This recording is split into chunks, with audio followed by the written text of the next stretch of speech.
down the drain. But anyway, but for me, the real thing that I think about when I think about Katrina is the essayist Wendell Berry. Okay. He's a very famous kind of father of the Green Revolution kind of essayist. Wrote a lot of really influential pieces.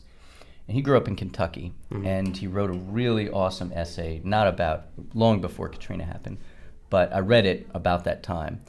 And he said when he was a kid, he was a real smart kid, and he got into Columbia, and he went to Columbia, wanted to become a writer, stayed in New York, became a writer, which is an amazing feat in and of itself. Like a successful writer, right? Yeah.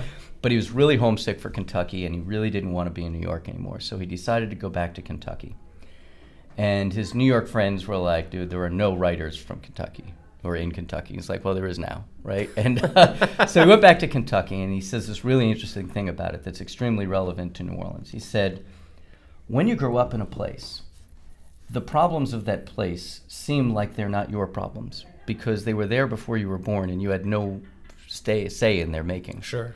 He said, but when you leave a place and you return, you don't get to say that anymore. Yeah. You have to understand that at that point, those problems are now your problems because you could have stayed away. Yes. And so I don't know that there are many other New Orleanians who read Wendell Berry's essay, but for me, I think we all understood it, that what he was trying to get at, which is if you were going to come back, and I think that's why there's so much, the fact the space we're sitting in, 4.0 schools, like that the massive amount of social effort made by so many people, I think is a result of what Wendell Berry's talking about, which is people knew if they came back, they couldn't. There was no opting out. Yeah, there was no free lunch. Right, there's no way to say, oh, well, that's just the way things have always been, because there was now nothing that had been. Yeah.